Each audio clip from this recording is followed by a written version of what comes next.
1 तारखेला झालेलं आपला देशाचं बजेट आणि त्या संदर्भात तुमच्याशी एक संवाद व्हावा, तुमचा एक अभ्यास व्हावा म्हणून आपल्या महाविद्यालयाचे सन्माननीय प्राचार्य आमचे मित्र डॉक्टर शेंगोळे सरांनी आणि आम्ही चर्चा केली आणि आजचा हा कार्यक्रम आपण आयोजित केलाय। त्यासाठी आपल्याला सुप्रसिद्ध असे अर्थतज्ञ चार्टर्ड अकाउंटंट माननीय प्रकाश पाठक सर आज आपल्यामध्ये आहेत। AR पाटील सर, आपण सगळेच जण या संवादामध्ये भाग घेऊया। विषय तसा वृक्ष आहे, पण तुम्ही सगळ्यांनी अर्थशास्त्र निवडलेला आहे, आर्ट्सचे पण आहात, त्याच्यामुळे स्वीकारलेला विषय आहे। आणि जो विषय स्वीकारलेला असतो तो वृक्ष असतो का? नाही, तर तो इंटरेस्टने आपण शिकत असतो। आणि खरोखर पाठक सरांसारखे म्हणजे शेंगोळे सरांसारखी मंडळी आपल्या समोर आहेत आणि त्यांच्याकडून ज्या गोष्टी आपल्याला ऐकायला मिळतील तर त्या खरोखर आपल्यात व्हॅल्यू एडिशन करणं असा आजच्या कार्यक्रमाचा उद्देश राहील। त्याच्यामध्ये आपण भाषण, मार्गदर्शन असं नाही करणार, छान प्रश्नोत्तरे करू, मी पण बोलेल, सर बोलतील, तुम्हाला पण काही प्रश्न विचारू आणि ज्याचा छान चांगला प्रश्न असेल त्याला गिफ्ट पण दिल्या जाईल। त्याच्यामुळे सगळेजण तयार आहेत ना? काहींच्या चेहऱ्यावर जरा प्रश्न आहे, ताई तयार आहे? येस, आपण सुरुवात करूया। तुम्ही किती प्रतिसाद देणार त्याच्यावर आपण कार्यक्रम पुढे संवाद आपला पुढे चालू। मी सुरुवात करतो। माननीय पाठक सर, आपलं स्वागत आहे। 1 तारखेला बजेट झालंय आणि आम्ही सगळे म्हणजे विद्यार्थी इथे उत्सुक आहेत हे जाणून घ्यायला। तर देशाचं बजेट तयार होतं, त्याचे आकडे येतात, कोटींमध्ये, लाख कोटी असे सगळे आकडे असतात आणि हे बजेट म्हणजे काय असतं किंवा हा सगळा आकडेवारींचा खेळ आमच्या सामान्य जीवनाशी काय संबंध देतो हे बऱ्याच वेळा काही जणांना कळत नाही। अर्थशास्त्राचे विद्यार्थी म्हणून अनेकांना आता कळत असेल, पण आर्ट्सचे पण विद्यार्थी किती तिथे? वा, आणि अर्थशास्त्राचे आणि बाकीचे कॉमर्सचे, अरे कॉमर्सचे तर मग सगळ्यात तुमचा तर म्हणजे कदाचित तुम्हाला सगळ्यांना माईक दिला तर तुम्ही एक सत्र घेऊ शकाल, बरोबर ना? तर पाठक सर, आपण या बजेट कसं तयार होतं आणि काय आपल्या सामान्य माणसाशी याचा काय संबंध असतो? माननीय शितोळे सरांच्या प्रश्नाला उत्तर देण्याच्या अगोदर मी सर्वप्रथम आपल्या महाविद्यालयात येण्याची मला संधी प्राप्त झाली, याबद्दल महाविद्यालयाच्या प्राचार्यांचा मनपूर्वक धन्यवाद देतो। कारण त्यांनी आयोजलेल्या कार्यक्रमामुळे आपणा सगळ्यांची माझी भेट होऊ शकते आणि या कार्यक्रमाची कल्पना माननीय शितोळे सरांची संकल्पावर भाषणं होतात। मला ही कल्पना फार आवडली। हा वन वे ट्रॅफिक नाही आहे हे त्यांनी स्पष्ट केलंय आणि आपला प्रश्न कसा आहे याचा न विचार करता, काही वेळा असं वाटतं की विचारू नको प्रश्न, विचार न करता आपल्या मनातल्या प्रश्नांना मोकळी वाट करून द्या। ज्या ज्या प्रश्नांची उत्तरं मला देता येतील ती देण्याचा मी नक्की प्रयत्न करीन। आता आपण एवढ्या 2 वाक्यांच्या प्रस्तावनेनंतर सरांच्या प्रश्नाकडे वळूया। अर्थसंकल्प या शब्दामध्ये 2 शब्द आहेत, एक आहे अर्थ आणि दुसरा आहे संकल्प। म्हणजे भविष्य काळासाठी व्यक्त केलेला एक अंदाज आहे, त्याला आपण मराठीत अंदाजपत्रक म्हणतो। भविष्य काळासाठी म्हणजे काय तर आपलं आर्थिक वर्ष एप्रिल ते मार्च आहे। खूप वेळा असंही वाटतं की बजेट 1 फेब्रुवारीला का बरं येतं? मी अगदी छोट्या छोट्या गोष्टींचं मुद्दाम स्पष्टीकरण करणार आहे। फेब्रुवारीची अखेर असायची, आता ती 1 फेब्रुवारी झाली, जरा जाणीवपूर्वक झाली। याचं कारण राहिलेल्या 2 महिन्याच्या कालखंडात वर्ष संपणार आहे। हे मागच्या वर्षाचा जाहीर केलेल्या अंदाजपत्रकात मगाशी एक वाक्य बोललं गेलं सूत्रसंचालनात, ते किती खर्च झाले आहेत, किती खर्च झालेले नाहीत यासाठी हे 2 महिने। पुढच्या वर्षासाठी म्हणजे मार्च 1 एप्रिल 2025 ते 26 या कालखंडासाठीच आपण आज ज्याच्यावर चर्चा करणार आहे। पुढच्या वर्षाचा सरकारचा संकल्प आहे। हा शब्द फार चांगला आहे। आम्ही हे ठरवलेले आहे आणि आम्ही हे अशा पद्धतीने करणार आहोत। आता शितोळे साहेबांनी जे म्हटलं ते की म्हणजे सरकारकडे पैसा कुठून येणार आहे, कोणत्या मार्गाने येणार आहे आणि सरकार तो पैसा कोणत्या बाबींवर खर्च करणार आहे आणि मग तो खर्च करताना शिल्लक राहणार आहे की नाही आणि कमी पडणार असेल म्हणजे तुमचा उत्पन्नाचा अंदाज उदाहरण समजण्यासाठी 100 रुपये आहे आणि तुम्ही व्यक्त केलेला खर्च 120 रुपये आहे, तर तुमच्यामध्ये म्हणजे व्यक्तीमध्ये आणि सरकारमध्ये एक मूलभूत फरक असतो। हा बजेट समजून घेताना लक्षात घेतलं पाहिजे। सरकार ज्यादा खर्च करू शकतं, आपण नाही करू शकत। करू शकत नाही या शब्दाचा अर्थ लक्षात घ्या। माझं उत्पन्न 10,000 रुपये असेल तर मी खर्च 10,000 करेन। तुम्ही म्हणाल खर्च करायचा असेल तर मी कर्ज काढीन, आणि खर्च करीन. तर कर्ज हा असलेल्या उत्पन्नाचा एक स्रोत झाला. आपल्याकडे नाही आणि सरकारकडे आहे, ही गोष्ट कोणती? तर सरकार नोटा छापू शकते, जी उपलब्धता आपल्याला नाही. हे बजेट समजून घेताना फार महत्वाचं आहे. नाही तर खूप वेळा हे कसं काय खर्च करता बा, पैसे तर नाही आहेत, आणि मग एवढी तूट होते, वर्षानुवर्ष होते, आणि मग त्या अर्थसंकल्पाला तुटीचा अर्थसंकल्प म्हणतात, जादाचा अर्थसंकल्प म्हणतात, म्हणजे डेफिसिट आणि सरप्लस.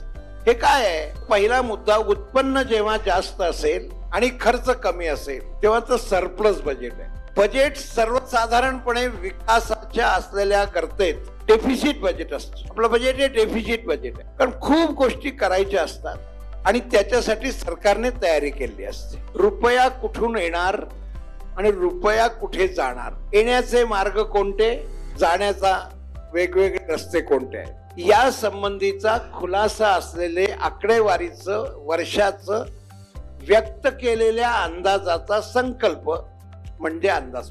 Thank you sir. खरोखर म्हणजे आपलं बजेट कसं सुरू होतं आणि त्याचा ताळेबंद कसा राखला जातो हे सर अतिशय सोप्या भाषेत आपल्याला सांगतायत. पुढे जाण्याआधी मला वाटतं एक प्रश्न मला विचारावा असं वाटतो, म्हणजे विशेषतः विद्यार्थिनी मैत्रिणींना, त्यापेक्षा तुम्ही उत्तर दिलं चालेल. आत्ताचं जे बजेट आपलं झालं त्याच्यामध्ये दरवर्षीच काहीतरी विशेषता असते. या वर्षीची एक वेगळी मजेशीर विशेषता ज्याला आपण जरा म्हणता येईल, आपल्या देशाच्या अर्थमंत्री कोण आहेत? निर्मला सीतारामन. त्यांनी साडी कोणती घातली होती यावेळेस तुमच्यासाठी विशेषतः? पटकन उत्तर, खाली नाही बघायचं. White, good. अजून ऑफ व्हाईट, अजून गुलाबी रंगाचे. अरे वा, अच्छा, एकदा जोरदार टाळ्या त्याच्यासाठी. चला आपण पुढे जाऊ. थोड्या वेळाने परत उत्तर सापडलं तर आत्ताच घ्यायचं. मित्रांनो, या सगळा बजेट मांडताना म्हणजे मी आता काही त्या फॅशन म्हणून विचारत नाही, पण आपलं देशाचं ज्यावेळेस राज्यकारभार चालतो आणि तो आपली भारतीय संस्कृतीला ज्यावेळेस धरून चालतो तर आपल्याला अभिमान वाटतो की नाही?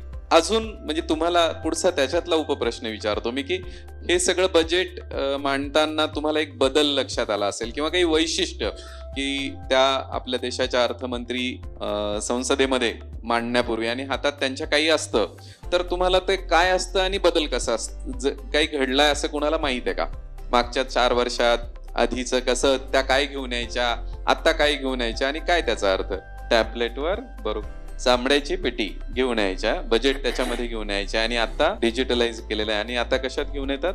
टॅबलेट वरती. अजून तुझं नाव? राहुल. राहुलसाठी एकदा जोरदार टाळ्या. मित्रांनो बघा, आपल्यावर इंग्रजांनी राज्य केलं, त्यांनी एक परंपरा निर्माण केली आणि आपण त्या एका चामड्याच्या बॅगमध्ये ते बजेट घेऊन येण्याची त्यांची प्रथा आहे, ती पाळत होतो. पण आता लाल वस्त्रामध्ये आता ते बजेट एक आदरपूर्वक घेऊन येणं, की आपला देश चालवायचा, त्याची ती सगळी बजेटची रचना आहे, त्याचं ते पुस्तक आहे आणि ते लाल वस्त्र आपल्यामध्ये शुभ आहे की नाही? संस्कृतीत चोपडी आपण ज्याला म्हणतो व्यापाराची, तर ती आणि तशा पद्धतीने ते घेऊन येणं हा बदल त्यांनी केलेला आहे, बरोबर ना? आणि ते म्हणजे भारतीयत्व त्यांना दाखवायचं की आम्ही भारतीय आहोत आणि आमच्याच गोष्टींचा आम्हाला अभिमान आहे. तसं आता त्यांनी यावेळेसची जी साडी होती ती साडी होती बिहारची मधुबनी साडी, म्हणजे आपल्या कारागिरांनी केलेली, स्वदेशी वापरा हा संदेश त्या आपल्याला देत आहेत. की आपल्याला जरा जे फॅशन नसते की नाही, जरा फॉरेनचे कपडे वगैरे, अरे पण माझ्या भावाचं साडीचं विणकराचं दुकान आहे, तो विणतोय आणि ती साडी मी सोडून परदेशची घ्यायची का? नाही घ्यायची. तर हा मोठा संदेश ते देत आहेत. मला वाटतं राहुलला आपण बक्षीस देऊयात. राहुल या, माननीय प्राचार्य शिंदोळे सरांच्या हातून आपण राहुलला एक गिफ्ट देऊयात. एकदा जोरदार टाळ्या राहुलसाठी. मला वाटतं सर, आता मी हे जे 2 मुद्दे सांगितले, असं या बजेट मांडताना काय वैशिष्ट्य या बजेटचं होतं? हा फार चांगल्या पद्धतीने संवाद झाला, थोडासा खुलासाही नेमकेपणे झाला. जगाचं एक वैशिष्ट्य आपण लक्षात घ्या की जगामध्ये आपल्या देशाची प्रतिमा ही आपल्याला निर्माण करायची.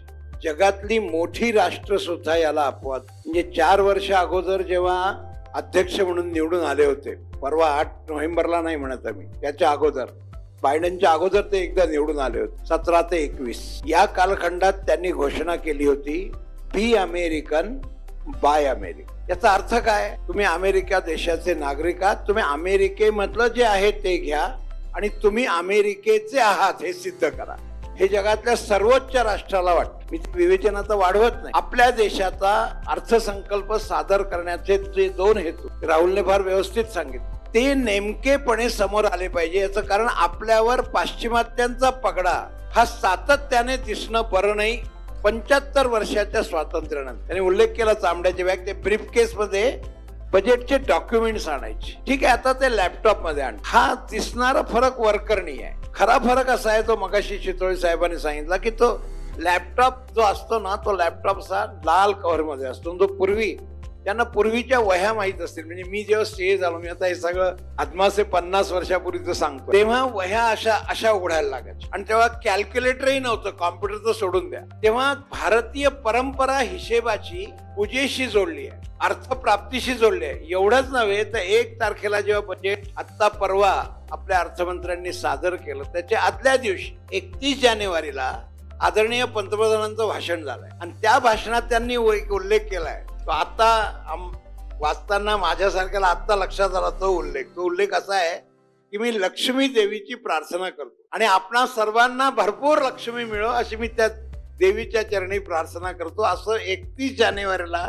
पंतप्रधानांचं लोकसभेचं भाषण आहे. पण ते अजूनही ऐकू शकतात. काय अर्थ आहे याचा? लक्ष्मी देवीची प्रार्थना ही त्यांच्या शब्दात सांगायचं झालं तर ही या देशाची विरासत आहे. This is a heritage of this country. आम्ही प्रेझेंट करताना स्वतःला तसं प्रेझेंट केलं, त्यामुळे तुमचा देश तसा तयार होतो. स्वामीजी अमेरिकेत गेले तेव्हा तर देशाची स्थिती फार वाईट होती, पण ते संन्यस्ताचाच वेश धारण करून गेले. भारतीय तत्वज्ञान, यात आपल्या महाविद्यालयाला त्यांचं नाव आहे. ते विवेकानंद त्यावेळी कसे गेले आणि त्यांनी भाषण कसं केलं.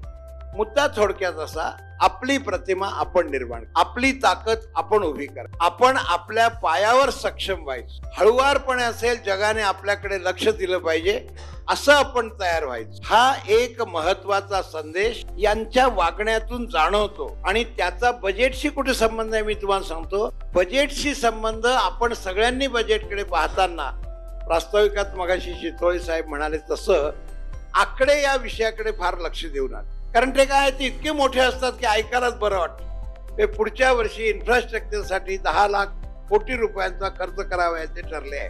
कळलं बा आम्हाला काय, म्हणजे कळलं नाही कळलं, दोघांनाही सारखंच कळलं. या आकड्यांपेक्षा इन्फ्रास्ट्रक्चरवर खर्च करायचा आहे, याचं कारण काय आहे? म्हणून बजेटचं अवलोकन करताना त्यांनी मांडलेल्या त्यांच्या भूमिका या आपल्याला या दृष्टिकोनातून पाहिल्या पाहिजे. आता अशी सुरुवात झाली आहे आणि मी तुम्हाला जरा आग्रहपूर्वक सांगतो, आता आपल्या देशाची प्रतिमा जगाच्या अन्य राष्ट्रांमध्ये गेल्या साधारणपणे 10 वर्षापासून उंचावत चालली आहे. 2च बजेटशी संबंधित वाक्य याला जोडतो. आपण जेव्हा स्वप्न पाहिलं होतं की 2014 मध्ये आपल्या देशानं स्वप्न पाहिलं होतं की नजीकच्या 10 ते 15 वर्षात आपल्या देशाचं 5 ट्रिलियन एवढ्या मोठ्या रकमेमध्ये आपली अर्थव्यवस्था झाली पाहिजे. आज ती 3.5 आहे. आणि माहितीसाठी फक्त सांगतो, अमेरिकेची आजची 30 ट्रिलियन आहे. म्हणजे आपल्या आजच्या अर्थव्यवस्थेच्या साधारण 9 पट, 10 पट जरा जास्त होईल, कारण 3.5च्या 10 पट 35 होत, ती 30 आहे. 9 पट एवढी मोठी अर्थव्यवस्था. आणि आपल्याला त्या दिशेकडे जायचंय. अर्थाची ती दिशा, भारतीयत्वाचं सगळ्यांच्या समोर असलेलं प्रेझेंटेशन आणि भारताचे सगळे जुने पुरातनकालीन असलेले त्याच्यातले अनुभव. याचं कारण कोणी एके काळी हा देश फार समृद्ध होता. या देशामध्ये प्रचंड अर्थ होता. या देशातनं लोकांनी अनेक गोष्टी निर्यात करून ते घेऊन गेले. असा एक फार मोठा कालखंड या देशाने पाहिला. पुनरपी जो कालखंड आणायचा असेल तर त्या सगळ्या व्यवस्था ज्या पूर्वी होत्या त्यांचाही अभ्यास केला पाहिजे आणि त्या जगापुढे मांडल्या पाहिजे. अशा अर्थानं फार मार्मिक उल्लेख केला. साडीचा रंग हा कोणत्या अर्थानं विचारला त्यांनी. हँडलूमची, माझ्या घरात आपण म्हणतो ना घरगुती, आपण सगळेजण म्हणतो ही माझ्या आजीने शिवलेली गोधडी आहे. ती बाजारातल्या दुलईपेक्षा दिसताना उबडधोबड दिसत असेल, पण ती माझ्या आजीची आहे. हे माझं आहे, हे माझ्या देशाचं आहे, मी या देशाचा आहे. ही भावना जागृत करण्याचं केंद्रस्थानी असलेले हे बाह्य दाखवण्याचे विषय आहेत. आणि या अँगलने सगळ्या गोष्टी हळूवारपणे बदलत चालल्या. बजेटच्या व्यतिरिक्त जर उल्लेख करायचा असता तर मी याचे पुष्कळ उल्लेख करू शकलो असतो. एकच उल्लेख फक्त मला राहवत नाही म्हणून तो सांगतो. अटलजींनी पहिल्यांदा युनेमध्ये भाषण केलं, आग्रहपूर्वक असं सांगितलं की तुम्ही ट्रान्सलेट करा, मैं तो हिंदी में बात रहा. हा परिणाम आहे फार. माझ्या देशाची ती राष्ट्रभाषा आहे, मी त्या भाषेत बोलीन.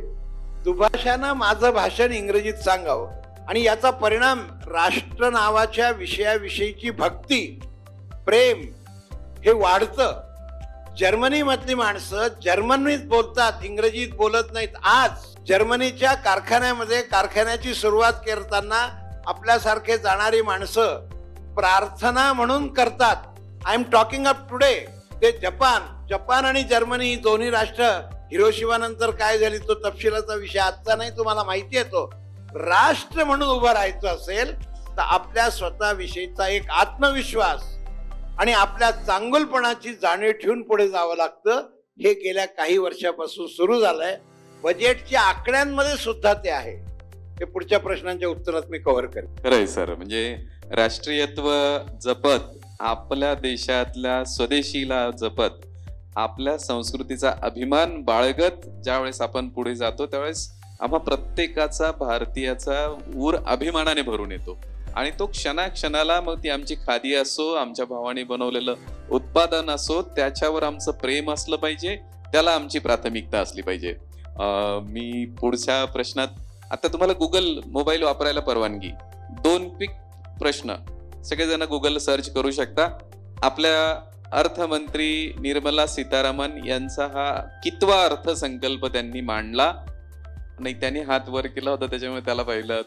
चल, तुझं नाव काय बेटा? समाधान जाधव साठी इथं जोरदार टाळ्या. आणि थोडा पुढचा अवघड प्रश्न की हे जे बजेट आपलं होतं हे आहे ते किती रकमेचं एकूण बजेट आहे? किती रकमेचं बजेट आहे? अरे वा राहुल, किती? 65. परत एकदा चेक करा सगळे गुगलवर. 50 लाख 65 असं काही आहे का? कुणी आकडे पाहिलेत अजून? मलाही खात्री नाही, म्हणून मी परत तुम्हाला सगळ्यांना सांगतो. गुगल गुगल गुगल लवकर. अरे मोबाईल आता पहा म्हणतोय, मोबाईल चांगली मुलं आहेत, मोबाईल वापरत नाहीत. किती आहे? 55.60 लाख कोटी एवढ्याचं हे बजेट आहे. बरोबर आहे सर? बरोबर आहे राहुल? तू पण चेक कर बेटा. तर कुणी तू सांगितलं होतं समाधानला एक छान गिफ्ट देऊयात. समाधान, प्राचार्यांच्या हातून तुझं अभिनंदन. एकदा टाळ्या समाधानसाठी जोरात.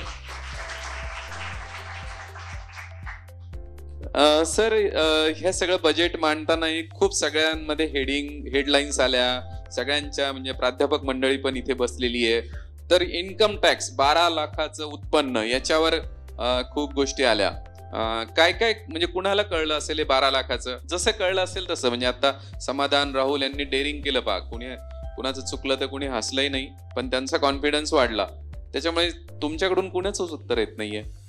हा सांग बेटा. 12 लाखापर्यंत ज्यांचं उत्पन्न असेल त्याला टॅक्स लागणार नाही. अजून कुणाला याच्यातलं सविस्तर आहे कुणी? किंवा याच्यामध्ये अजून काही इन्कम टॅक्सवर कळलेलं आहे, वाचलेलं आहे सर मी, किंवा या इन्कम टॅक्सच्या विषयातला मला हा मुद्दा आवडला बजेट मधला. छान आहे, बरोबर आहे त्याच्यासाठी एकदा जोरदार टाळ.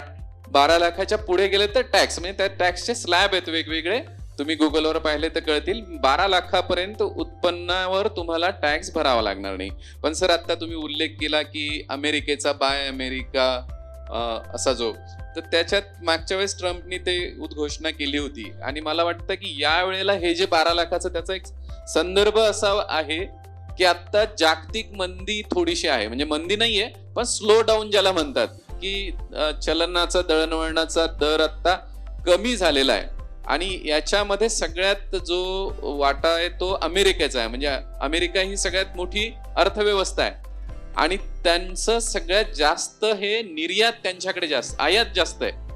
म्हणजे अमेरिकेमध्ये जे बाहेरून सगळा सप्लाय किंवा जे सगळा रेव्हेन्यू जो जातो तो त्यांचा मटेरियल इम्पोर्ट करतात. याच्यावर त्या देशाचे अध्यक्ष कोण झालेत? अमेरिकेचे ट्रम्प झालेले आहेत. आणि ट्रम्पनी परवाच्या 2-3 घटना तुम्हाला आठवत असतील. काय केलं त्यांनी? टेरिफ वाढवलं. एकदा जोरदार टाळ्या तुमच्यासाठी. की जे आयात त्यांच्याकडे होते त्याच्यामुळे त्यांच्या देशाचे पैसे बाहेरच्या देशांना द्यावे लागतात आणि अवलंबितता वाढलेली आहे. मग हे कमी करण्यासाठी त्यांनी काय केलंय तर ब्राझील, कॅनडा यांच्यावर 25% टेरिफ वाढवलं, चायनावर 10% वाढवलं आणि आता जर हे टेरिफ आपल्या भारतात पण बघा, ते 40 ट्रिलियनचं साधारण आपण त्यांच्याकडून इम्पोर्ट करतो आणि त्यांना एक्सपोर्ट करतो 75 ट्रिलियनचं. म्हणजे जास्त काय करतो आपण त्यांना मटेरियल देतो किंवा आपलं प्रॉडक्ट त्यांना देतो. आता जर ते त्यांच्यात जसे नाराज होऊन त्या लोकांवर टेरिफ लावलं, तसं नाराज होऊन आपल्यावर लावलं तर आपल्याकडे काय होईल आपल्यावर? आपलं एक्सपोर्ट कमी होईल. एक्सपोर्ट कमी झालं तर तुमच्या भावांनी वडिलांनी बनवलेला माल तिथे नाही गेला तर आपल्याकडे काय होईल? मंदी येईल की नाही? ही येण्याची शक्यता आहे, ते त्यांचा देश वाचवायचा असेल तर. मग आता तो जर मटेरियल, माझ्या भावानी बनवलेला मोबाईल, माझ्या भावानी बनवलेली मोटरसायकल ही जर विकल्या तिकडे गेली नाही तर आपल्या इथे तर विकल्या जावी लागेल की नाही? मग त्याच्यासाठी ती विकत घ्यायला कोण घेईल? तर देशातलीच लोक घेतील. ती देशातली लोक घेण्यासाठी त्यांच्याकडे काय पाहिजे? क्रय शक्ती, म्हणजे पैसे पाहिजेत ना. मग हे 12 लाख रुपये जे आपल्या पंतप्रधानांनी तुम्हाला दिलेत किंवा माफ केले, याच्यामुळे काय होणार आहे? शेंगोळे सरांचा पगार आता 24 लाख रुपये आहे. 36 लाख सर असं आपण समजू. तर त्यांच्याकडचा जो टॅक्स सरकारला जाणार होता तो आता वाचणार, म्हणजे सरांकडे आता पैसे राहणार. मग त्या पैशामध्ये ते मोटरसायकल खरेदी करतील, म्हणजे आपलं उत्पादन आपल्या इथंच विकल्या जाईल की नाही?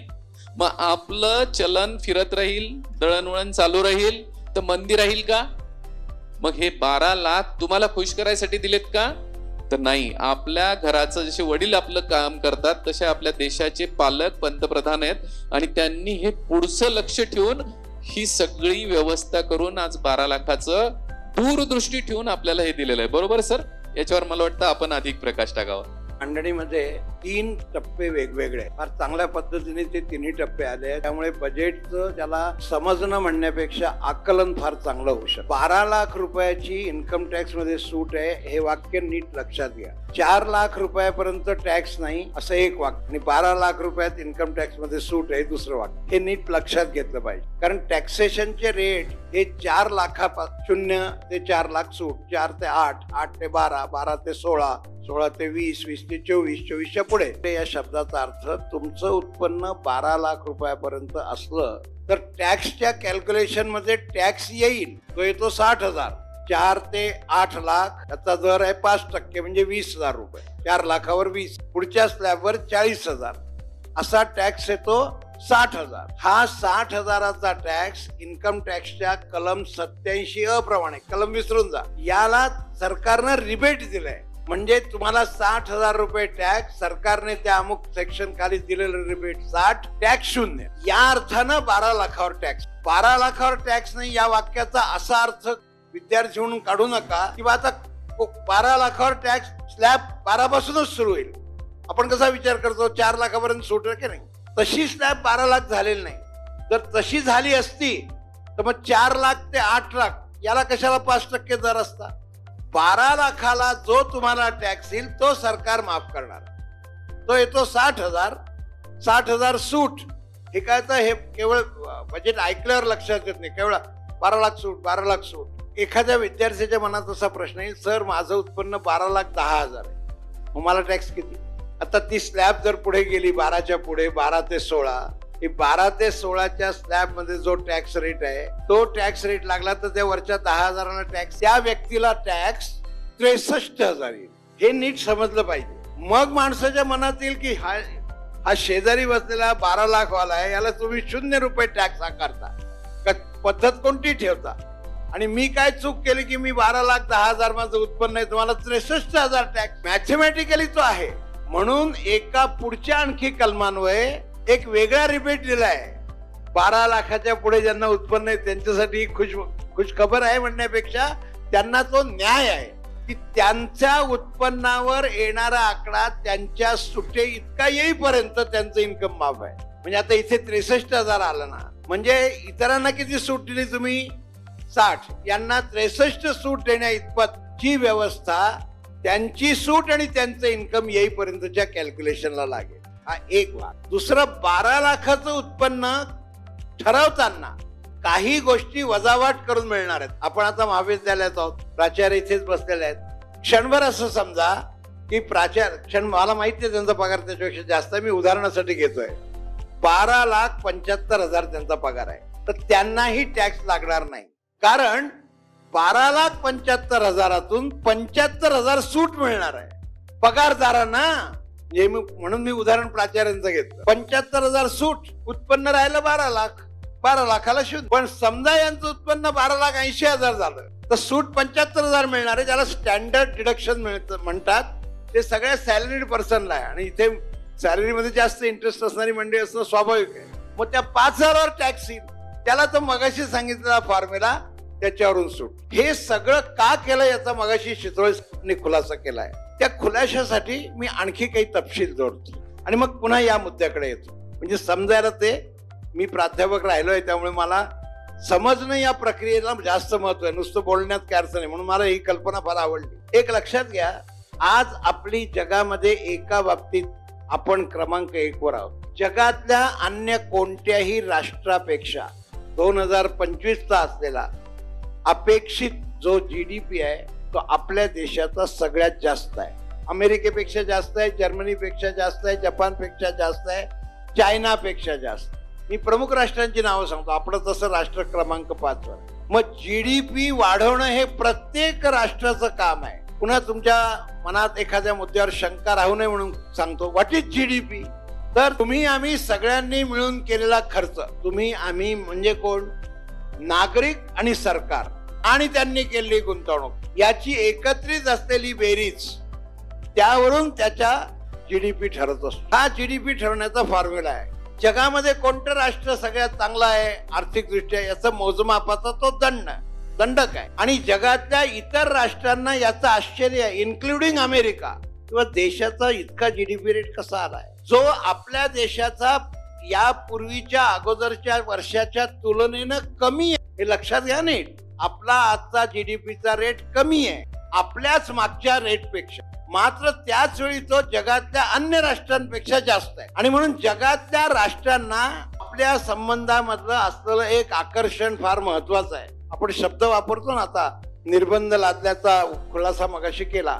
हे जे ब्रिक्स आहे ना, हा काय असा शब्द नाही बरं का, देशांच्या अध्यक्षरानं तयार झालेलं आहे. ते ब्रिटन, इंडिया, चायना, कॅनडा अशा अर्थानं त्याचं हे आहे. याच्यावर निर्बंध लावता येतील. आणि म्हणून ट्रम्प यांनी 3 घोषणा केल्या. एका घोषणेचा मगाशी उल्लेख झालाय. पहिली घोषणा त्यांनी अशी केली आहे की आम्ही हे दर वाढवू, आयातीचे दर वाढवू. हे आपल्याला नीट कळलं पाहिजे बरं का बजेटसाठी. कॅनडा आणि चायनावर सुद्धा लावलंय. फरक एवढाच आहे की कॅनडावर 25% आहे, चायनावर 10%. पण मोकळेपणे सांगायचं तर हा चायनाशी घेतलेला पंगा आहे. कारण जगातली मोठी राष्ट्र कोणत्या वेळी काय करतील याचा अजिबात भरोसा वर्तमान काळात नाही. आणि आता कोणतीही गोष्ट सत्ता म्हणजे माझं नाव मोठं होण्यासाठी हे कोणत्या थराला जातील याबद्दलही बोलायचं कारण नाही. तो आपला आजचा विषय नाही. मुद्दा काय, माझं राष्ट्र मोठं व्हावं यासाठी चीन यांनी काय ठरलं, साध्या शब्दात सांगतो मी तुम्हाला की पुन्हा अमेरिकेने घोषणा अशी केली, आता अमेरिकेला पुन्हा मोठे करूया. पुन्हा शब्द आहे बरं का, अगेन.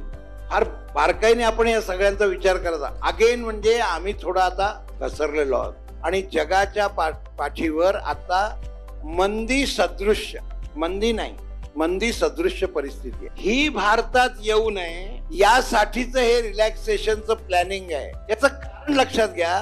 मी मगाशी सांगितलं त्याप्रमाणे माझ्या हातात 60,000 रुपये शिल्लक राहणार आहे. मग या 60,000 रुपयात मी काय करू शकतो, तर मी खर्च करेल. किंवा मी समजा काटकसरी आहे, कंजूस आहे, असं एक दुसरं उदाहरण घेऊ, तर मी ते पैसे गुंतवेल. माणसाची गुंतवणूक, बचत ही देशाच्या दृष्टीने इन्व्हेस्टमेंट होते. म्हणजे हा वाचलेला पैसा देशाला उपलब्ध राहील. किंवा तुम्ही आम्ही वस्तूच्या माध्यमातून प्राप्त करणाऱ्या सुखाकडे जाऊ. त्याला घ्यावं हे घ्या. आणि याच्या जोडीला इन्कम टॅक्स मध्ये आणखी एक तरतूद आली आहे, ती फार महत्वाची आहे. अँबिशियस ज्यांचा पैसे त्यांनी सगळ्यांनी ऐकण्यासारखी ती तरतूद या विषयाशी जोडलेली आहे. पूर्वी राहतं एकच घर अॅन्युअल व्हॅल्यू म्हणून 0 रुपयाचं होतं. म्हणजे सोप्या शब्दात सांगतो, पूर्वी राहत्या एका घराला इन्कम टॅक्स नव्हता, नाही तर ते अॅन्युअल व्हॅल्यू 0 म्हणजे काय असं पुन्हा विषय. आता 2 घरं केली आहे. म्हणजे क्षणभर आता मी धुळ्यात राहतो, धुळ्याला घर आहे, त्याला इन्कम टॅक्सच्या भाषेत सेल्फ ऑक्युपाईड म्हणजे माझं घर, आपलं स्वतःचं घर, साध्या शब्द. पूर्वी दुसरं घर माझं जर असेल, हे माझं संभाजीनगरला दुसरं घर आहे, फ्लॅट घेऊन ठेवला, कुलूप लावून ठेवलं, भाड्याने दिलं, काय असेल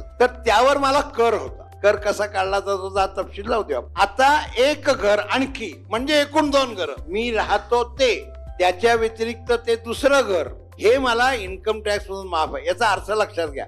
हे कशी, याची कनेक्टिव्हिटी समजली का बजेट समज. म्हणजे मला सूट आहे म्हटल्यावर तुम्हाला आम्हाला पैसा असला तर असं वाटेल ना, जावा देवगिरी बँकेकडे, त्यांना सांगा बाबा मला एक घर घ्यायचंय, किती पगार आहे, आमचे नांदेडकर साहेब त्याचे कॅल्क्युलेशन करतील, सांगतील तुम्हाला देतो. माझ्याजवळ ते 50 लाखाचं घर आहे, मी 10 लाख रुपये टाकू शकतो, 40 लाखाचं कर्ज द्याल का, उत्पन्न किती आहे, उत्पन्न 15 लाख, ताबडतोब घेऊन जा.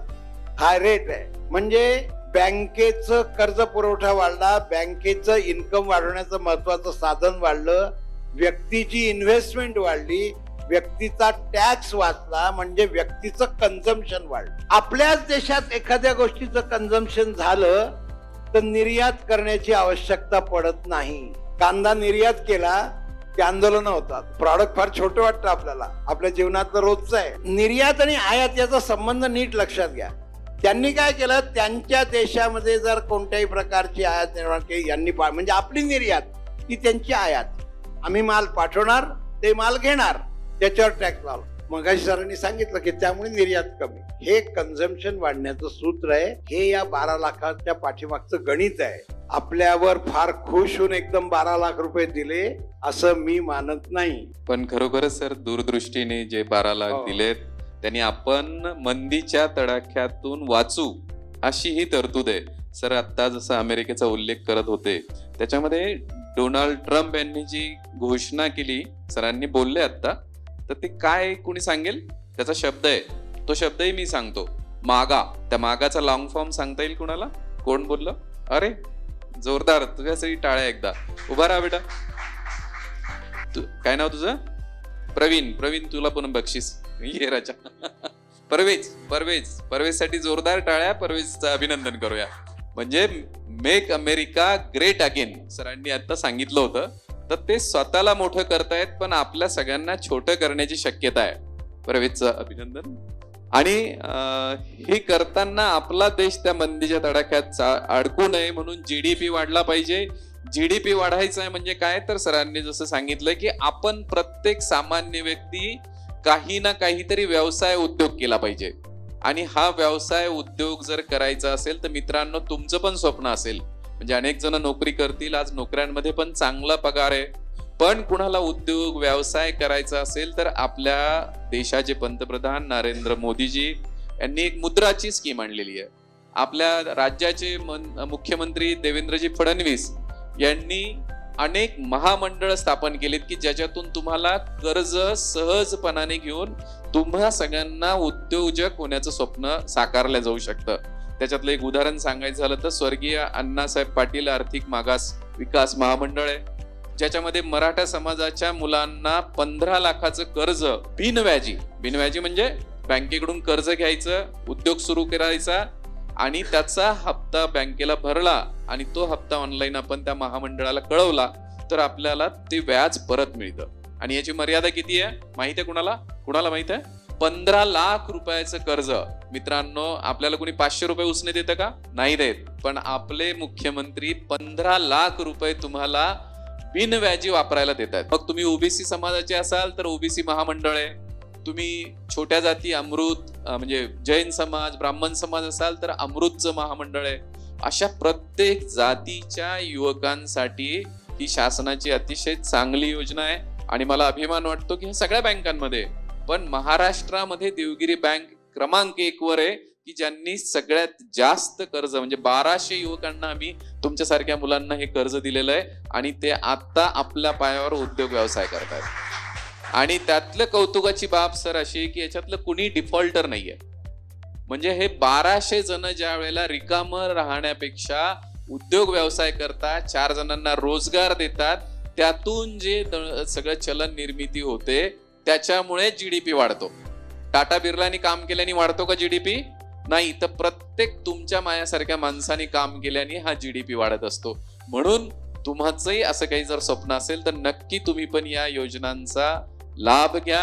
देशाचा म्हणजे स्वतःचा विकास करा आणि देशाचा पण करा. याच्यातून मी आता पुढे 5 प्रश्न तुम्हाला एक विचारायला सरांना सांगतो. त्यातल्या 2 चांगल्या प्रश्नांना आपण बक्षिसं देऊया. 5 प्रश्न या बजेट संदर्भात आपण सरांना विचारायचे. तुमच्याकडून पण आले पाहिजेत, हा विचारू शकता कोणी. एकच खुलासा या स्पष्टीकरणाला जोडतो फक्त, हे आपल्या देशाचं जे अर्थसंकल्पीय विवेचन आहे त्याच्या पाठीमागची दृष्टी सरांनी सांगितली. मी रेग्युलर हप्ता फेडला की मला व्याज परत मिळेल, म्हणजे this is a journey towards honesty and integrity. याच आठवड्यात म्हणजे कालपासून आठवडा सुरू झालाय, इन्कम टॅक्सचा नवीन कायदा येतोय जो मागच्या कायद्याच्या निम्मे सेक्शनचा आहे, निम्मे चॅप्टरचा आहे आणि निम्मे शब्दाचा आहे. मी या थिंकिंग लाईनला फक्त बूस्ट करू इच्छितो माहितीसाठी. आणि त्याचा अर्थ लक्षात घ्या. आपल्या अर्थमंत्र्यांचं घोषणेतलं वाक्य सांगतो, न्याय अगोदर तपशील नंतर. म्हणजे आमचा तुमच्यावर विश्वास आहे. कसा कॉन्फिडन्स वाढतोय बघा. तुम्ही कर्ज फेडला, व्याज परत, पैसे भरा, व्याज परत. न्याय अगोदर. तुम्ही जे सांग, ट्रस्ट फर्स्ट, स्क्रुटिनी लॅटर असं ते इंग्रजीत आहे. आपण माझं एक रिटर्न भरलं, एवढंच नाही तर माझं रिटर्न भरताना माझ्याकडनं काही चूक झाली, इंटेन्शनल नाही, तर मला माझं रिटर्न रिवाइज करण्याचा कालखंड पूर्वी 2 वर्ष होता, तो या बजेटमध्ये 4 वर्ष केलाय. म्हणजे मला लक्षात आलं, अरे ही गोष्ट राहून गेली मग माझ्याकडनं. तर पूर्वी काय असायचं, नोटीस यायची, मग इंटरेस्ट, मग पेनल्टी, मग लिटिगेशन, मग हा दावा करणार वगैरे वगैरे. हे सगळं कमी करत आणलेलं आहे. तुम्हाला गमतीत सांगू का एक वाक्य. प्रॅक्टिसला सुरुवात केली त्यावेळी साधारणपणे एखादा दिवस आठवड्यातला असा असायचा की ज्यावेळी इन्कम टॅक्सला जावं लागत नसतं, म्हणजे ऑफिसला कामासाठी क्लायंटच्या. आता साधारणपणे मी म्हणजे माझ्या बरोबर काम करणारे सीए म्हणतो, सर्वसाधारणपणे 3 महिन्यातून एकदा चक्कर मारली तर चहा प्यायला जाऊन येतो. इतकं पेपर वर्किंग कमी आहे. थिंकिंग प्रोसेस कळावी तुम्हाला, विशेषतः विद्यार्थ्यांना. म्हणून याला एक शब्द वापरतो, हे एम्पॉवरमेंट आहे. तुमच्या हातात पैसे देण्यापेक्षा तुमच्या हातात शक्ती द्यायची. त्याचा मगाशी उल्लेख केला. इतकं कर्ज घ्या, 15 लाख, धंदा सुरू करा, चालवा, 2 पैसे कमवा, फेडा, तुम्ही मोठे व्हा, देशाला मोठं करा. हे सूत्र गेल्या काही वर्षापासून वाढलेलं आहे. आणि म्हणून आकड्यांकडे एका वाक्यात लक्षात घ्या, ज्या ज्या ठिकाणी लिमिट वाढवल्या ना त्याच्या सगळ्याच्या पाठीमागे हे सूत्र आहे.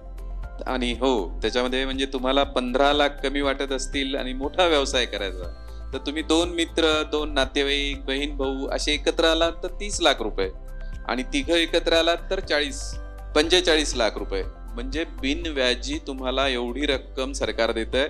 आणि आपल्या राज्यामध्ये आता जर आकडाच आपल्याला समजून घ्यायचा असेल तर या महामंडळाच्या अंतर्गत मित्रांनो 9,200 कोटी रुपये असे युवकांना दिलेले आहेत. आणि ते अतिशय छान व्यवसाय करतायत. मुलांना नोकरी मागण्यापेक्षा ते इतरांना नोकरी देत आहेत. असं हे छान सगळं सुरू आहे. आपण प्रश्न विचारणार होतो.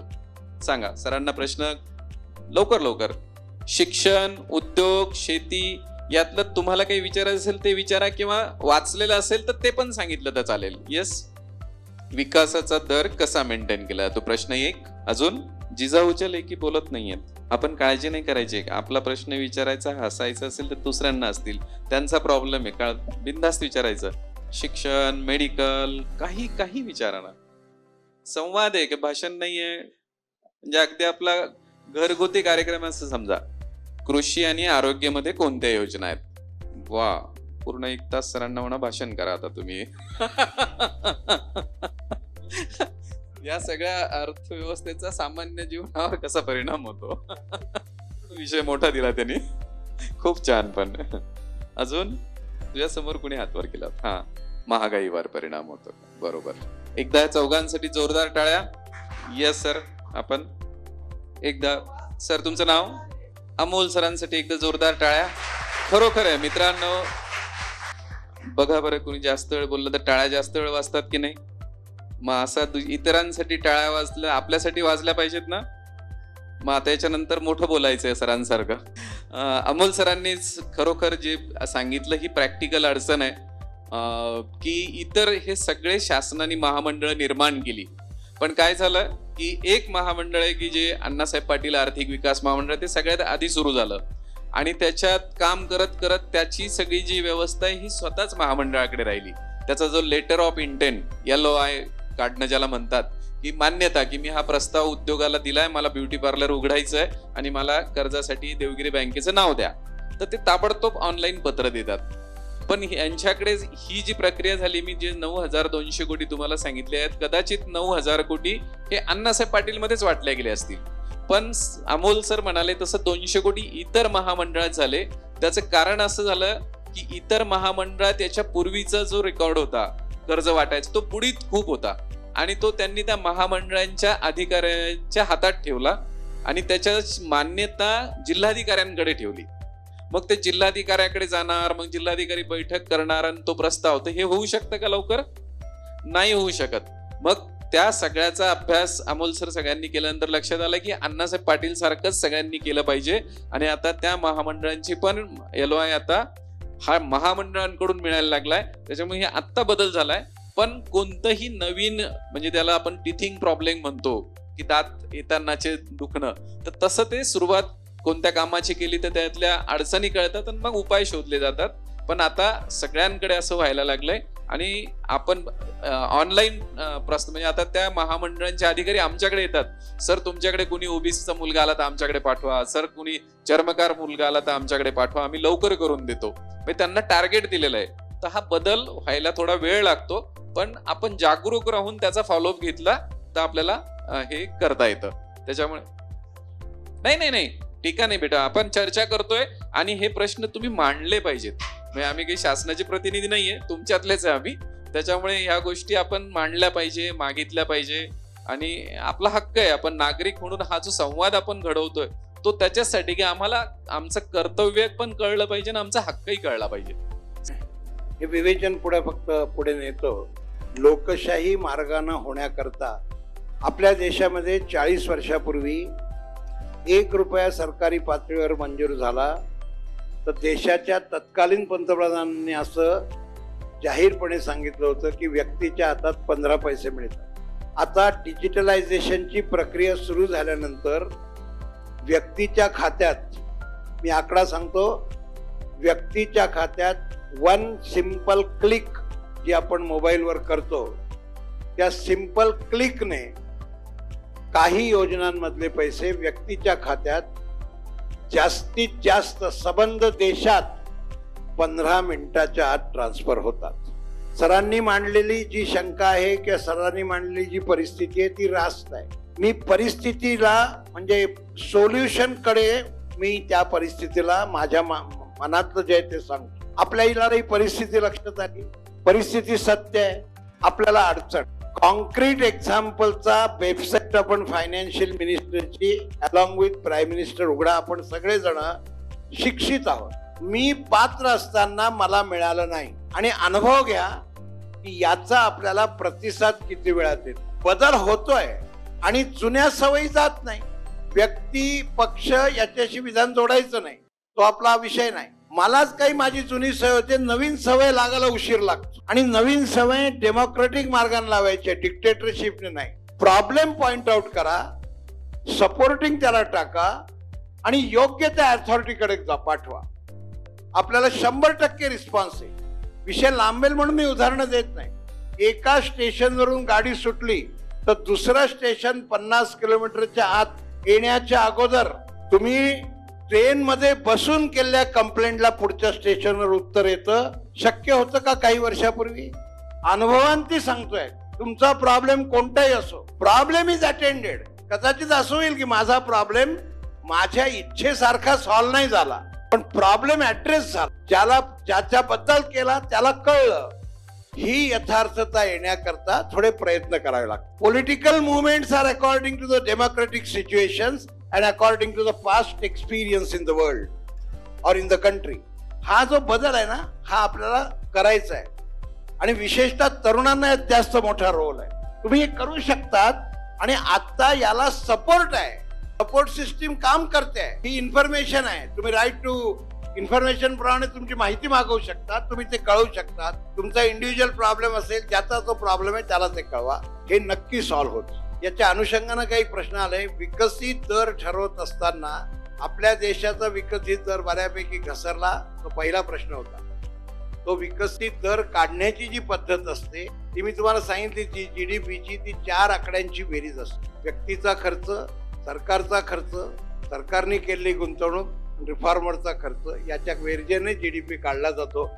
तो घसरतो, वाढतो, याचं कारण वेगवेगळ्या पद्धतीने त्याच्यावर नियंत्रण करणाऱ्या व्यवस्था बजेटरी असतात. म्हणून सुदैवानं आपल्या देशाचा GDPचा दर इतरांना चिंता वाटावी आणि आपल्याला बरं वाटावं असा आहे.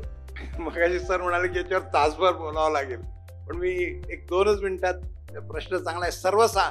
ते मोठ्यांचं सोडून द्या, आमच्यावर काय परिणाम आहे तो सांगा. मी विद्यार्थी आहे, मी गरीब घरातला आहे, मी सामान्य आहे, माझे वडील शेतकरी आहे. हे सर्वसामान्य असलेले घटक, यांच्यावर काय परिणाम, असा एक प्रश्न होता. प्रश्न छान आहे.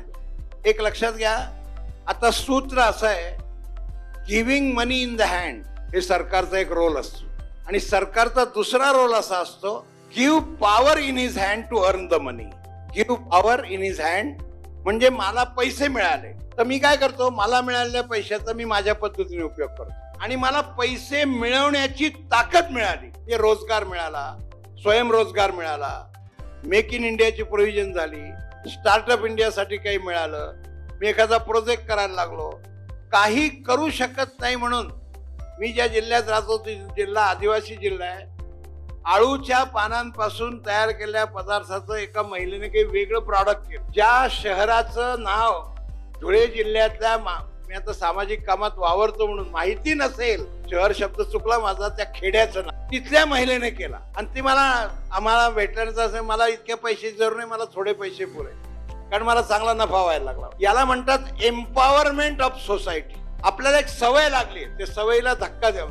कोणी मला सांगितलं, मी मला आवडणारं वाक्य तुम्हाला सांगतो, की बा मी शिकतोय, तुला काय देऊ? नाही, मला पैसे द्या. पैसे कशासाठी? फी भरायची. काय करायचं? फी भरायची. प्राचार्यांकडे जा, तुला 1 वर्षभर फी लागणार नाही अशी व्यवस्था होईल. नाही, मला पुस्तक घ्यायचंय. पुस्तक घ्यायचंय ना, लायब्ररीत तुला पाहिजे ते पुस्तक मिळेल. पैसे दिले नाही, पुस्तक उपलब्ध करून दिले, त्याची सोय केली. हे त्याला एम्पॉवर केलं. 1 रुपया मिळाला तर 8 आणे पुस्तकांसाठी खर्च करा, असं बाबासाहेब आंबेडकरांना त्यांचे वडील सांगत असत. तुम्ही त्या विद्यापीठात आहात. सर्वसामान्यांची परिस्थिती निर्माण होण्याकरता मी फिलॉसॉफी बिहाइंड दॅट सांगतोय. त्याला एम्पॉवर केलं पाहिजे. हात पसरवण्याची सवय लागणं चूक आहे. तो लखोपती असला तरी तो तर आणखी मोठा हात पसरतो, आपल्याला माहित नसतं, त्याला करोडो पैसे लागतात. सामान्य माणसाला सामान्य गोष्टींची उपलब्धता करून देणं. तुझ्या प्रश्नाच्या उत्तरासाठी मित्रांनो, मी माझा आजच्या विवेचनासाठी नोट्स आणल्या. कमीत कमी सर्वसामान्य माणसांच्या योजनेसाठीच्या 12 योजनेचा कागद माझ्याजवळ आहे. तुला हवा असेल तर मी झेरॉक्स करून देतो. 12 योजना आहेत कमीत कमी. त्या योजनांचा तपशिलात मी आता बोलत नाही, इतरांचा वेळ जाईल. इन्फ्लेशनचा एक प्रश्न होता. इन्फ्लेशन हे कंट्रोल करण्याचं आपल्या देशातलं सगळ्यात महत्वाचं साधन रिझर्व्ह बँक ऑफ इंडिया आहे. Reserve Bank of India, Reserve Bank of इंडियाचा या 8-10 दिवसात रेट येईल इंटरेस्टचा. Interest Reserve Bank of India वाढवते किंवा कमी करते, याचा साधा अर्थ, ते बँकांना तो रेट लावतात, त्याला रेपो रेट म्हणतात. ते तांत्रिक शब्द जाऊ द्या. माझ्या हातात पैसा अधिक राहिला की मी खरेदी करतो किंवा माझी गरज भागवतो, किंवा माझ्याजवळ पैसे पुरेसे आहेत तर मी लक्झरीसाठी करतो. आज माझ्याजवळ 5 लाखाची गाडी असेल, 10 लाखाची गाडी घेतो. इलेक्ट्रिक व्हेकल नसेल, इलेक्ट्रिक व्हेकल घेतो. सुख नावाच्या विषयाचा संबंध चाणक्याने मांडलेल्या सिद्धांतानुसार वस्तूत आहे. पूर्वी लहानपणी आपण इथे जी काही वयाने थोडी मोठी मंडळी ती फिरत होतो, तर एसी कार सुद्धा नव्हती. कारच्या कंपन्या 2च होत्या. म्हणजे अँबॅसिडर मध्ये जर कोणी माणूस आला तर भलताच मोठा माणूस आहे, लोक गॅलरीत जाऊन पाहत होते. हे मी माझ्या आयुष्यात स्वतः पाहिलंय. अँबॅसेडर मध्ये आला, आता अँबॅसेडर गेली तर बहुतेक अँबॅसेडर मध्ये पाहणारही नाही कोणी इतक्या गाड्या. त्याचं कारण काय? उत्पादन वाढलं, इन्कम वाढलं, खर्च करण्याची ताकद वाढली. खर्च तर व्यक्ती त्याच्या आवडीनुसार करेल, करू देत ना. त्याच्यातूनही सरकारला पैसा मिळतो. तो जीएसटी सुरू झाला 2017 साली, ते कलेक्शन 40,000 कोटी रुपयाचं. ते आता कदाचित या महिन्याचे आकडे यायचे 2 लाख कोटी होईल. 5 टाइम्स जीएसटी कलेक्शन. म्हणजे मी फ्रीज घेतला, फ्रीजची मूळ किंमत अमुक. फ्रीज कशाला? मी रेस्टॉरंट मध्ये जेवायला गेलो, 500 रुपयाचं जेवण घेतलं तर धाब्यावरच्या जेवणाला तो बिल देत नाही म्हणून, नाही तर त्याला टॅक्स आहे 5%. आणि तो सरकारला द्यायचा आहे. मोठ्या ठिकाणी मी जेवायला गेलो तर मला 500 रुपयाचं जेवण केल्यावर मला 525 रुपये द्यायचे आणि त्याला ते 25 रुपये सरकारकडे द्यायचे. Consumption creates an income for government by way of फार इंटरेस्टिंग आहे समजायला. म्हणजे माझा खर्च मला सुख देतो. एक प्रश्न आला आता, आमच्या 4 गोष्टी वाढतील ना. आपल्या आयुष्यामधल्या सुखाच्या ज्या आपल्या मनातल्या कल्पना असतात ना त्या याच असतात. मी आज शिकते, मी आज चांगलं शिकून आणखी मोठं होईल, मला चांगली नोकरी मिळेल, मला चांगलं पद मिळेल, माझं चांगलं घर होईल, एक झालं तर 2 सूट आहे, दुसरं घेईल, गाडी वगैरे वगैरे, त्याची यादी काही सांगायला नको. हे करण्याची संधी उपलब्ध झाली आणि इन्कम नावाचा स्तर वाढवून हे आणखी त्याला इथे बसलेल्यांसाठी एक वाक्य आणखी जोडतो. एका बाजूला इन्कम वाढतंय ना, 8व्या वेतन आयोगाची शिफारस झाली आहे. पुढच्या वर्षाच्या शेवटी वेतन आयोगाचा 8व्याचा पगार जाहीर होईल. तो माणूस का तुम्ही पगार वाढवतात आणि त्याच्यातले 30% तर तुम्हीच घेऊन जातात. मग त्या पगारवाढीला काय अर्थ आहे? मी तुमच्या मनातलं बोलतोय, आता मला चेहरे दिसत आहेत, तुमच्या मनातलं बोलतोय. का मग कशाला वाढवले? मग 30 रुपये घेऊन गेले तुम्ही, 30 कुठले? त्याच्यावर सरचार्ज असतो, अमुक असतो, ते जातं 37% एवढे पैसे तुम्हीच घेऊन जातात आणि त्यांना काय सांगतात, तुमचं उत्पन्न 5 लाखाने वाढलं. मग ही लिमिट 12 लाखापर्यंत. तुम्ही गुंतवणूक घरात करा, त्याच्या संबंधाचं एक घर, ते कर्ज तुम्ही फेडा. म्हणजे रचना तुमचं इन्कम वाढावं अशी. आणि इन्कम वाढावं याचाही शब्द लक्षात घ्या. इन्कम वाढतं केव्हा? जेव्हा उत्पादन वाढतं. आणि म्हणून आता सगळ्यांना इथे बसलेल्यांसाठी सांगतो, सरकारच्या बजेटला त्यांनी शब्द वापरलाय ग्रोथ इंजिन. त्यातलं पहिलं इंजिन शेती आहे. ते तपशिलात आता जात नाही, कारण त्याच्यात खूप मोठ्या प्रमाणामध्ये उलथापालथ करून तुम्हाला पैसे मिळणार आहेत. अमेरिकेच्या अध्यक्षांचं एक वाक्य सांगतो. आपल्याकडून पैकी अनेक मंडळी हल्ली परदेशात सहज जात. ते म्हणाले, माझ्या देशातले रस्ते चांगले आहे म्हणून माझ्या देशाचं उत्पन्न चांगलं आहे. पहिल्यांदा हे वाक्य कळत नाही. रस्ते चांगले आहेत, उत्पन्न कसं काय चांगलं? रस्ते चांगले करून सरकार केलेला खर्च हा वेगळ्या पद्धतीने काटकस, आपलं कन्झम्पशन वाचतं का नाही, डिझेल वाचतं का नाही, वेळ वाचतो का नाही, नॅशनल टाइम डिव्होट करता येतो की नाही, वगैरे वगैरे. आता तर यावर्षी पीपी खाली एक स्कीम आली आहे, ती ऐकायला फार इंटरेस्टिंग आहे. 10 लाख करोड रुपये त्याला देणार आहे. म्हणजे ग्रोथ इंजिन कोणते कोणते आहेत? एक आहे ऍग्रिकल्चर, दुसरं आहे इंडस्ट्री. पण इंडस्ट्रीमध्ये MS म्हणजे थोडक्यात स्मॉल अँड मीडियम इंडस्ट्रीज. पण स्मॉल अँड मीडियम इंडस्ट्रीच्या व्याख्या बदलल्या. म्हणजे मोठ्या इंडस्ट्री आता स्मॉल अँड मीडियम इंडस्ट्रीमध्ये आल्या. एकच आकडा सांगतो, या मीडियम इंडस्ट्रीमधले ज्या इंडस्ट्रीज आहे त्या या देशातल्या 46% एक्सपोर्ट करतात आज. हे दुसरं ग्रोथ इंजिन. तिसरं ग्रोथ इंजिन इन्फ्रास्ट्रक्चर आणि चौथं रिफॉर्म. या रिफॉर्म मध्ये आपण येतो. उदाहरणार्थ 1,10,000 विद्यार्थ्यांना डॉक्टर होण्याकरताचा प्रवेश गेल्या इतक्या दिवसात मिळाला. यावर्षी 10,000 विद्यार्थी वाढणार आहेत यावर्षी आणि 75,000 विद्यार्थी येत्या 5 वर्षात वाढणार. स्किल एज्युकेशन फार मोठ्या प्रमाणात सुरू केलं. हे तुम्ही सगळ्यांनी लक्षात घ्यावं अशी माझी तुम्हाला प्रार्थना आहे. मी प्रार्थना शब्द वापरतो, वापरण्याची आवश्यकता नसताना, कारण आपलं त्याच्याकडे लक्ष जात नाही. Easy going life is a dangerous life according to Swami Vivekananda. आपलं लाईफ हे एफर्ट ओरिएंटेड करा. तुम्ही कोणतं तरी स्किल अक्वायर. आता आर्टिफिशियल इंटेलिजन्स येतोय इतक्या वेगवेगळ्या क्षेत्रामध्ये, त्याच्यामुळे मोबाईल आपलं जगातलं क्रमांक 3चं राष्ट्र. वेळेच्या मर्यादेत, त्यामुळे मी अगदी थोडक्यामध्ये विवरण करतो. एज्युकेशनवर फार मोठ्या प्रमाणात भर आहे. आणि भर कशावर लक्षात घ्या, तुम्ही तयार होणार जास्त भर आहे. इमारती बांधण्यावर भर कमी आहे. म्हणजे मी शैक्षणिक संस्थांना, पण नवीन शैक्षणिक संस्था काढल्या, IITs काढल्या. काही IITला अधिक पैसे दिले. त्या देशातल्या शेताच्या उत्पन्नाला कोणत्याही प्रकारे आपल्याला आयात करावं लागू नये म्हणून तूर, उडीद आणि मसूर या तिन्ही डाळींचं उत्पादन करणाऱ्या शेतकऱ्याला ॲश्युरन्स दिला आहे. आपल्यापैकी जे घरी शेतकरी त्यांनी लक्षात घ्या, तुमचा सगळा माल सरकार खरेदी करेल. कॉटन इंडस्ट्रीला तुम्ही जो माल घ्याल त्या कॉटन इंडस्ट्रीचे सर्व प्रोसेस युनिट सरकार चालवेल. याला मी एम्पॉवरमेंट म्हणतो. नाही तर त्या बिचारा शेतकऱ्याचं कसं होतं, मी काल उडीद काढली तो काय माझा खर्च झाला 2,000 रुपये आणि आता बाजारात गेलो तर कृषी उत्पन्न बाजार समितीचं कोणी 1900 रुपयाला घ्यायला तयार नाही. सरकार तुझ्या उत्पन्नाच्या, सरकारनं काहीच नाही.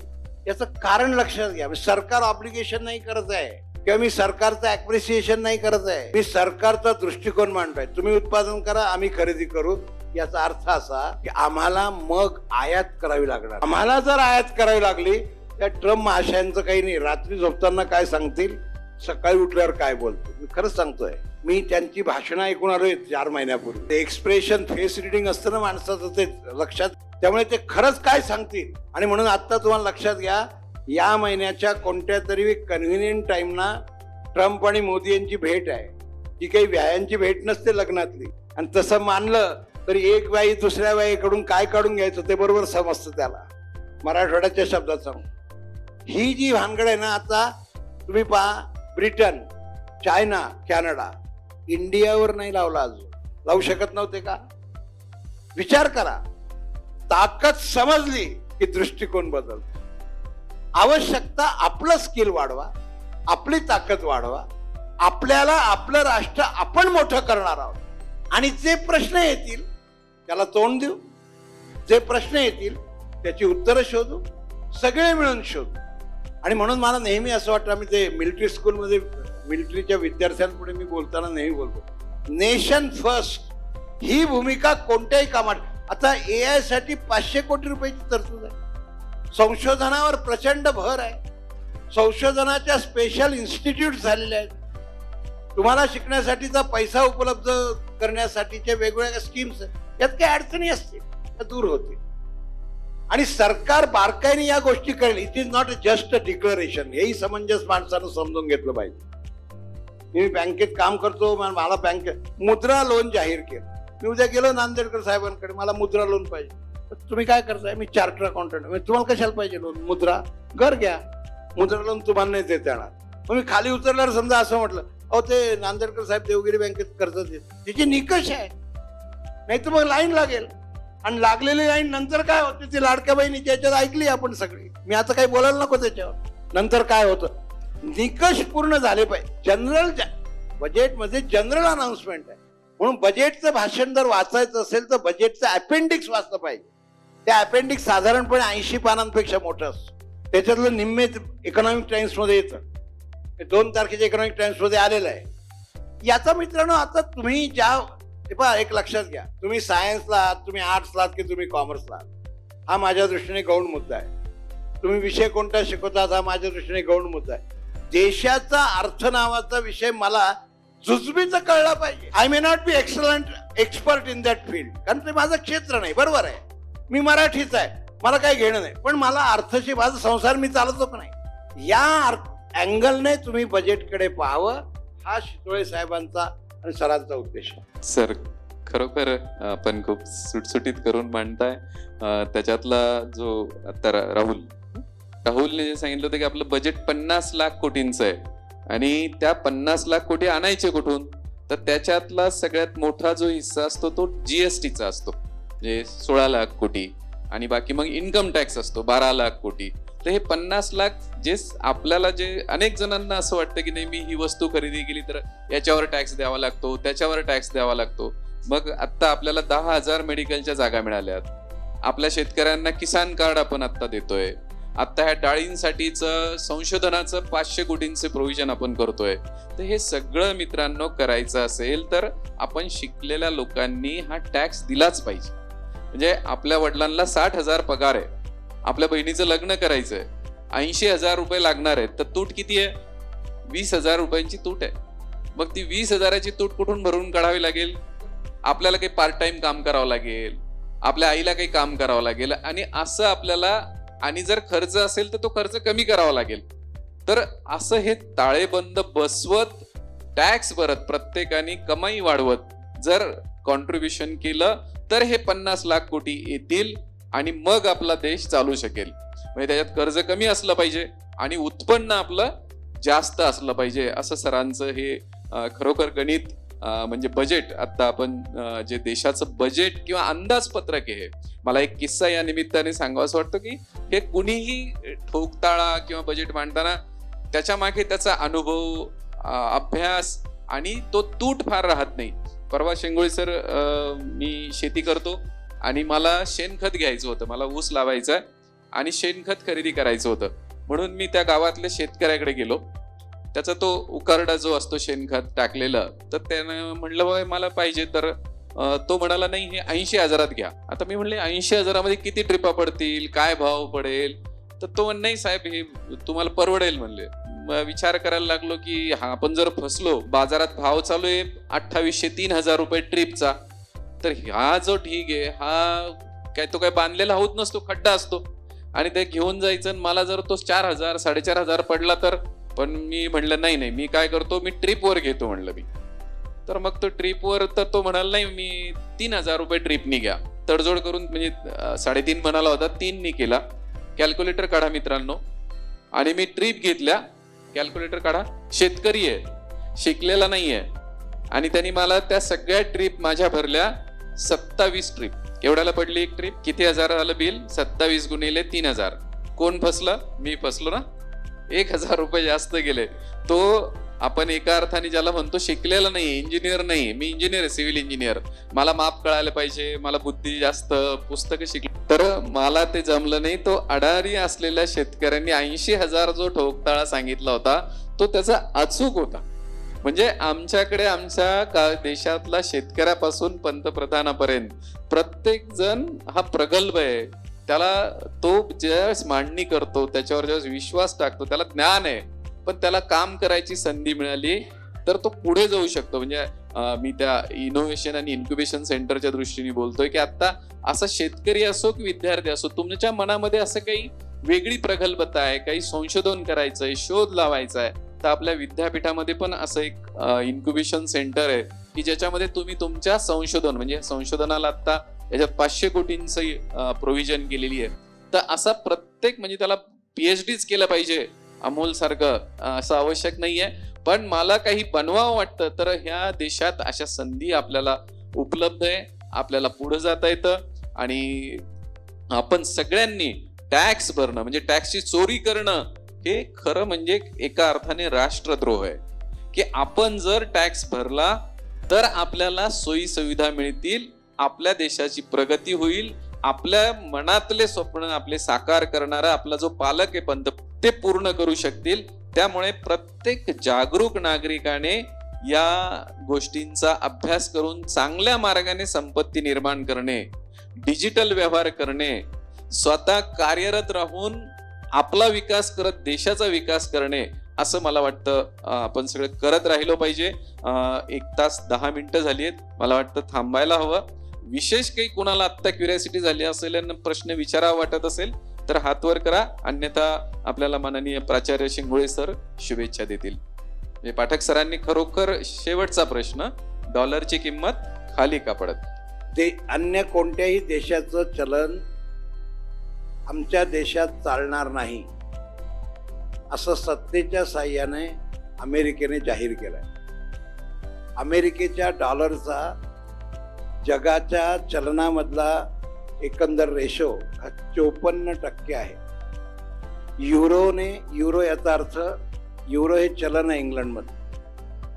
तुम्ही कोणतेही दुसरं चलन जर स्वीकाराल तर आम्ही तुमच्यावर निर्बंध लादू, असं अमेरिकेची धमकी म्हणा, किंवा अमेरिका म्हणतात तुम्ही विचार करावा, तुमचा प्रश्न आहे, त्याला शब्द काही वापरा.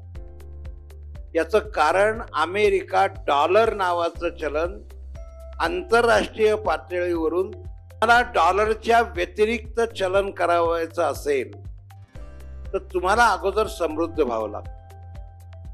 प्रश्न चांगला असल्यामुळे त्याला 2 उपमुद्दे मांडतो. आपण आता काही देशांना रुपयातून पेमेंट करा असा आग्रह करू लागलेलो आहोत, कारण आता आपण सक्षम होत चाललेलो आहोत. या बजेटमध्ये एक तरतूद आहे, इन्शुरन्स क्षेत्रात FDI म्हणजे फॉरेन डायरेक्ट इन्व्हेस्टमेंट ही 100% अलाउड केली आहे. म्हणजे परदेशातल्या माणसाला इन्शुरन्सचा व्यवसाय इथे सुरू करायचा असेल, जनरल इन्शुरन्स, तर तो 100% गुंतवणूक करू शकतो. मात्र याला एक क्लॉज आपल्या अर्थमंत्र्यांनी लावलाय, मिळालेला सर्व नफा तुम्हाला भारतातच ठेवावा लागेल, म्हणजे गुंतवावा लागेल. पैसे नाही मागितले, नफा भारतात गुंतवा. यानं रुपयाचं चलन जे आहे स्ट्रॉंग होत. चलन हे नेहमी मित्रा तुमच्या रिझर्व्ह फोर्सवर तयार होतो. रिझर्व्ह नेहमी निर्यात आयातीवर तयार होतो आणि निर्यात आयातीचा त्याला जो फरक असतो त्याला इकॉनॉमिक्सच्या भाषेत जे अर्थ त्याला बॅलन्स ऑफ पेमेंट म्हणतात. हा तुमचा वाढला की तुमच्या चलनाला पुढे मोठं स्वरूप येतं. मी माझं एक प्रेडिक्शन सांगतो. 1 तारखेपूर्वी डॉलरचा रेट 83 रुपये होता. तो 31 जानेवारीला 84 पॉईंट काही झाला. 1 फेब्रुवारीला तो 86 झाला. माझा अंदाज चुकावा अशी इच्छा आहे, पण मी पुढचं सांगतो. बाय मार्च 25 डॉलरचा रेट साधारण 92-93 रुपये होण्याचा धोका आहे. म्हणजे 92 रुपये दिले $1. हे वाढणं हे रुपयाचं डिव्हॅल्युएशन आहे. म्हणजे रुपयाची किंमत कमी करणं आहे आणि डॉलरची किंमत वाढवणं आहे. तुझ्या प्रश्नाच्या उत्तरातला शेवटचा भाग असा की जर तुम्ही रुपया स्ट्रॉंग केला, मला गरज नाही कुठल्या देशाची, असं होत नाही, पण मी माझी गरज कमी करत आलो, आयात कमी करत आलो, निर्यात वाढवत गेलो. पहिलं सूत्र. माझ्या देशातलं उत्पादन माझ्या देशात खर्च व्हायला लागलं, कन्झम्पशन वाढलं.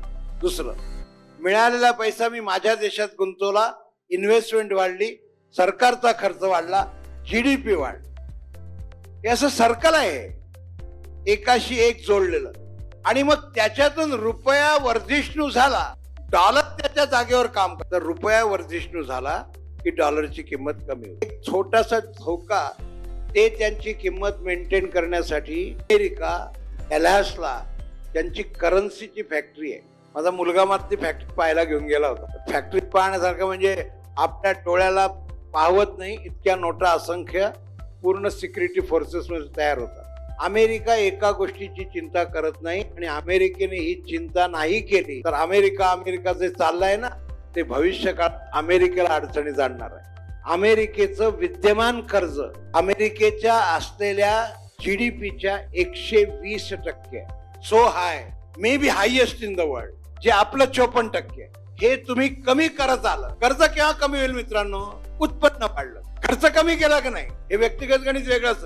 खर्च तुम्ही कमी करायला लागला की प्रोग्रेस होणार. म्हणून आपल्या सरकारनं काय केलंय, विकास आणि विरासत आहे. 50 शहरं निवडायला सांगितली आहे ज्या शहरांचा विकास. आता मित्रांनो वेळ नाही स्पष्ट करा. अयोध्येचं राम मंदिर झाला धार्मिक, पण स्टॅटिस्टिकल अनालिसिस उत्तर प्रदेशच्या इन्कमचं असं सांगतं की तिथे होणाऱ्या धार्मिक कार्यक्रमांच्या अनुषंगानं वाढलेला टुरिझम यानं उत्तर प्रदेशच्या इन्कम मध्ये उत्तर प्रदेशच्या रिसीटच्या 10% भर गेल्या 6 महिन्यात पडली. हे 10% कुठून टाकणार? त्यामुळे त्याला नुसतं हेरिटेज पॉइंट पाहून चालणार नाही. अशा 50 शहरांची निर्मिती आता. आणि शहरांच्या निर्मितीला आता मी इथलं काय सांगाल नको, संभाजीनगरच्या आसपासचं मी सांगाल नको, ते माझ्यापेक्षा तुम्हाला जास्त माहिती. हा विकास करताना जर हे हेरिटेज वाढलं, जर या छोट्या सिटी मोठ्या व्हायला लागला तर एका अर्थानं, म्हणून बघा ज्ञानाची परंपरा चालवणारं हे राष्ट्र आहे, म्हणून परंपरेचं ज्ञान होणं आवश्यक आहे. म्हणून याचा बजेटशी संबंध आहे, 100% संबंध आहे. आणि it is a proven fact. माझा अंदाज नाही आहे. असं केलं, असं देशाकडे पाहिलं की देश आपोआप विकसित व्हायला लागतो. आणि अशा विकासाच्या टप्प्यावर आपण आहोत. पंतप्रधान तर 2047 म्हणतायत. कष्टाबरोबर, कष्टाशिवाय कृपा होत नाही. तर माझा स्वतःचा अंदाज असा आहे की we may achieve this target by 2040. असे आकडे सांगतात. मी माझा अंदाज काही स्वप्नातला नाही आहे. 2040 इथे असलेले सगळे विद्यार्थी ते वर्ष नक्की पाहणार आहे. माझा अपवाद राहील, बाकी ते सगळे पाहतील. पण 2040ला हे येईल अशी माझी खात्री आहे. त्या दिशेने चाललंय. तर मधल्या कालखंडात आणखी काही घटना घडतात जगातल्या, त्या काही आपल्या हातात नाही, त्या एकदम येतात. कोविड सारख्या, त्या काही सांगता येत नाही. हा देश विकसित भारताकडे वाटचाल करतोय. एकच शब्द सांगतो, याचं कारण विकास हा सर्वसमावेशक आहे. Inclusive development. कृषी आहे, पॅरामीटर्स मध्ये ऋषी आहेत. ऋषी याचा अर्थ श्रद्धेने असलेली स्थानं. या वर्षाच्या बजेटमध्ये जी स्थानं आहेत ती सर्व गौतम बुद्धाने केलेल्या त्याच्या योजनेची तो ज्या ज्या ठिकाणी राहिला त्या ठिकाणच्या डेव्हलपमेंटची गावं आहेत. हे फार सूक्ष्मतेने पाहण्याची गरज आहे. असा तासाभराचा विषय पुरत नाही मित्रांनो. पण मला आज खरंच माझी गेल्या 4 दिवसात 4-5 भाषणं झाली, पण आज मला सगळ्यात जास्त आनंद आहे. मला शितोळे सरांना धन्यवाद द्यायचे आणि प्राचार्यांनाही द्यायचं कारण तुमच्याशी संवाद साधला आहे. नाही तर मी तिथे गेलो असतो आणि 1 तासभर बोललो असतो हेच थोडस सुसूत्र करून. हे छान झालं. अभ्यास करा, मांडणी करा, धडपड करा. उद्याच्या विकसित भारताचं नुसतं स्वप्न पाहू नका, कष्ट करून ते ध्येय साध्य करा. अशा तुम्हाला शुभेच्छा देतो. बोलवल्याबद्दल धन्यवाद. बोला भारत माता की वंदे. सरांसाठी एक जोरदार टाळ्या. ज्या मित्रांनी प्रश्न विचारले होते त्यांनी यावं. मग आमच्या बँकेचे सीईओ प्रवीण नांदेडकर सर त्यांचं अभिनंदन करतील, त्यांना छोटं गिफ्ट देतील. आत्ताचे शेवटचे 5 प्रश्नवाले या. आणि मी माननीय खरंच शेंगोळे सर विद्यार्थी खूपच सिन्सिअर आणि सर आणखी एक मला सांगायचं, हे जे 5 विद्यार्थी आहेत ते अर्थशास्त्र विभागाचे आहेत. हाय मठावर ज्यांना आपल्याकडून बक्षीस मिळाले. येस. अर्थसंकल्प 2025 समजून घेताना माननीय पाठक सरांनी अतिशय साध्या सोप्या समजेल अशा भाषेमध्ये आपल्याला खूप छान सविस्तर वर्णन केलेलं आहे. आणि त्याचबरोबर माननीय अध्यक्ष देवगिरी बँकेची शितोळे सरांनी सुद्धा आपल्या तेवढ्याच चपकलपणे प्रश्न विचारून साध्या साध्या गोष्टींना आपल्याला समर्पक अशी उत्तरं द्यायला पाठक सरांनी पण आपल्याला खूप छान सविस्तर सांगितलेलं आहे. त्याबद्दल त्यांचे महाविद्यालयाच्या वतीनं मनपूर्वक आभार. प्राचार्य डॉक्टर शिंगोळे सर यांनी सुद्धा एवढा वेळ दिला त्याबद्दल त्यांचेही मनपूर्वक आभार. तसेच माजी उपप्राचार्य TR पाटील सर, विभाग प्रमुख doctor Solanke sir, doctor Dorik sir आणि माझे सहकारी प्राध्यापक बंधू भगिनी आणि ज्यांच्यासाठी हा कार्यक्रमाचं आयोजन केलं हे माझे विद्यार्थी मित्रमैत्रिणींनो. आपल्याला अतिशय चांगलं वैचारिक जे हे आहे व्याख्यान, आपल्याला व्याख्यान म्हणण्यापेक्षा चर्चासत्रच म्हणूया, चर्चासत्र आपण ऐकलं आणि खरंच त्याबद्दल सगळ्यांच्या वतीनं आपले मनपूर्वक आभार व्यक्त करते आणि हा कार्यक्रम इथंच संपला असं